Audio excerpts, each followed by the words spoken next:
Journal d'un paumé, les hors-séries.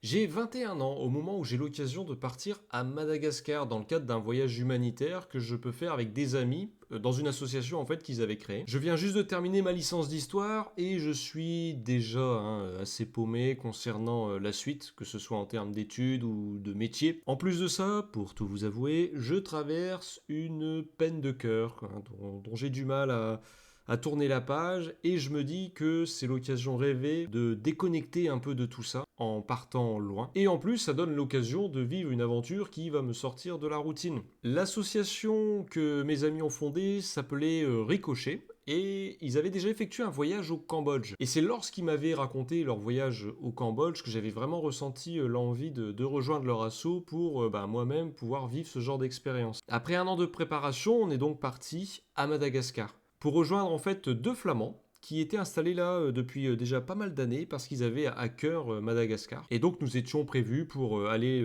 sur place pour donner des coups de main là où les gens en avaient besoin. En aucun cas on devait y aller pour se prendre pour ceux qui avaient tout compris, en mode oui bonjour c'est l'Occident, vous avez besoin d'aide. Non, non, au contraire, c'est plus nous qui avons reçu et appris que l'inverse lors de ce voyage. On est donc parti pour Antananarivo. D'ailleurs, je me souviens, durant le vol, parce qu'il y avait une halte à La Réunion et après il y avait un vol entre La Réunion et Antananarivo. Je me souviens que dans le vol long courrier, il y avait eu un moment sur les écrans un message spécial parce qu'à ce moment-là, c'était la Coupe du Monde au Brésil en 2014 et l'Allemagne affrontait le Brésil en demi-finale le soir où nous étions dans l'avion. Et un message s'était affiché sur les écrans pour indiquer que l'Allemagne avait gagné 7-1. Et je me souviens de cette image où je vois plusieurs têtes se relever de leur siège, dont la mienne d'ailleurs, parce que personne n'en revenait de ce score en fait. Et étant un supporter de la National Mannschaft, je vous avoue que j'étais plutôt content. Enfin bref, nous arrivons à Antananarivo, nous y restons quelques jours pour faire un genre de briefing en fait sur ce qui nous attend là-bas, etc. Et ensuite direction Maatsara, donc c'est à une dizaine d'heures de véhicule de la capitale pour rejoindre nos contacts en fait.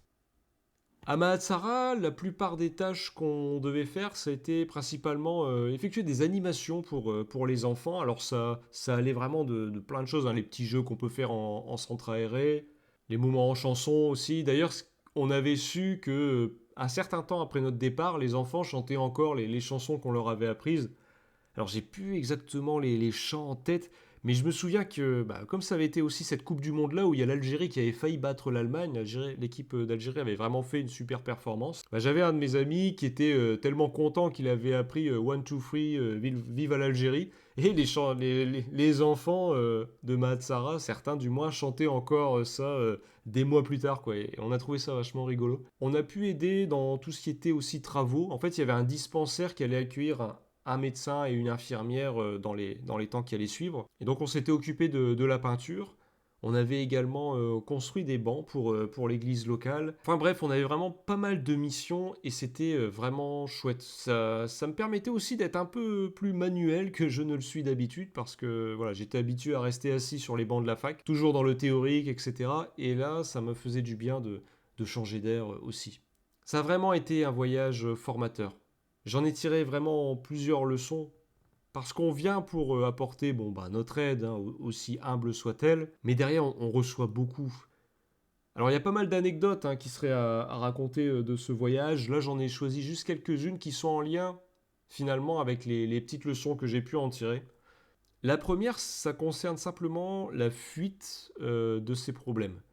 Parce que comme je disais précédemment, je partais de ce voyage avec le besoin de me déconnecter du contexte où j'étais, entre voilà les contrariétés que je pouvais avoir concernant la suite de mes études où je ne savais pas du tout où j'allais aller, mes soucis personnels avec notamment cette peine de cœur qui me pesait quand même pas mal et dont j'arrivais pas à tourner la page, comme je disais. Mais ce que j'ai compris, c'est que de toute façon, les problèmes, on peut pas les fuir. Du moins, les fuir, ça n'est pas la solution parce que ils t'attendent au retour. Faut plus prendre ce genre de voyage comme une parenthèse où on pourra se ressourcer pour, une fois rentré, mieux affronter ces problèmes.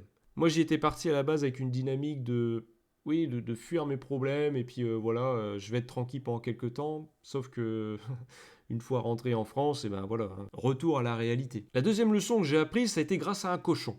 En fait, tous les matins, on rejoignait, on va dire l'atelier, hein, où il y avait le dispensaire, etc.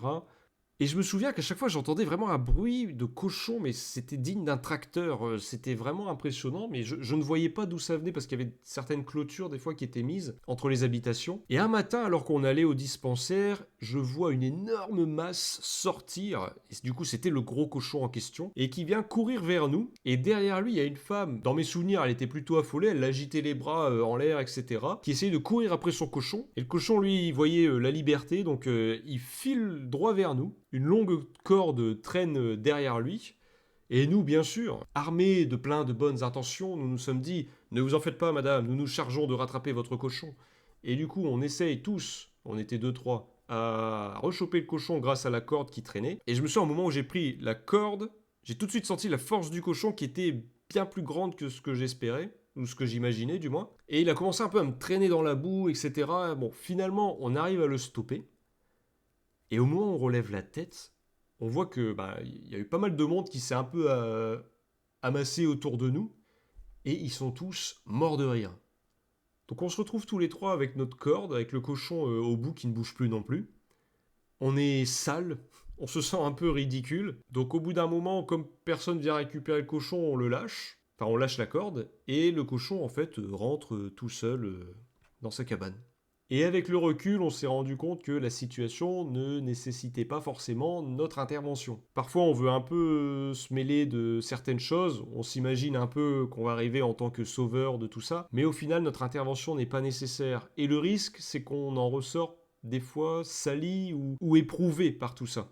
Parce que c'était un matin, je me souviens, j'étais content, je venais de me laver, j'étais tout propre, tout fringant. Et la journée a été un peu plus compliquée que prévu, quand ça démarre comme ça, bien sûr. Donc avant de se prendre pour le sauveur, prendre un peu de recul, en se demandant si notre intervention serait vraiment nécessaire, et aussi réfléchir à ce qu'on va y laisser personnellement.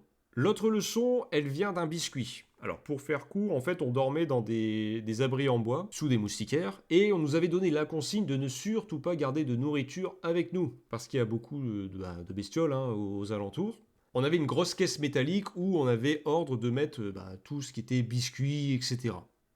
Et une nuit, alors que je dormais profondément, j'entends un hurlement. Et ça venait d'une des filles de l'association qui vraiment a hurlé, mais à la mort. Et le lendemain, elle nous raconte qu'en fait, elle dormait, et tout d'un coup, elle sentait quelque chose un peu la gratter au niveau du torse. Et au moment où elle a allumé la lumière, qu'est-ce qu'elle voit? Une souris qui avait réussi à passer sous la moustiquaire et qui se baladait en fait sur elle, à la recherche des biscuits qu'elle avait gardés sur elle.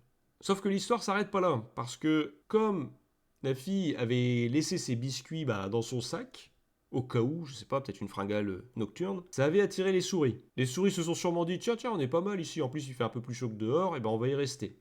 Sauf que, après les souris, on a pu découvrir que ce sont les serpents qui ont eu l'idée de venir.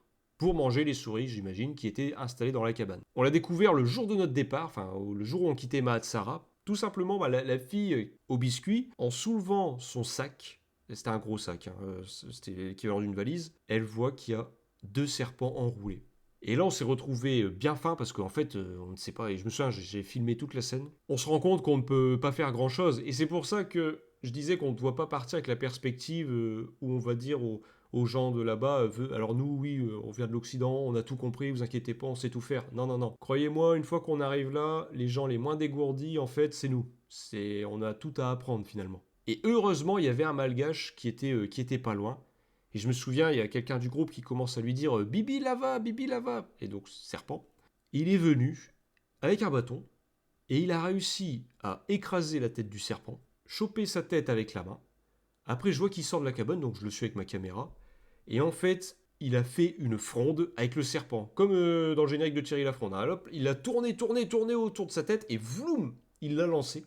Le serpent est parti au moins à 20 mètres, plus loin. Et lorsqu'il a vu que je le filmais, il a fait le même avec l'autre serpent, un pouf, il écrase la tête, machin. Et en voyant que je le filmais, il a pris un élan, et là, le serpent est parti, mais waouh, à une hauteur. Et d'ailleurs, je me suis dit, j'espère qu'il n'y a personne qui est en train de marcher dans la forêt un peu plus loin, parce qu'il va se manger un serpent dans la tronche, il va rien comprendre.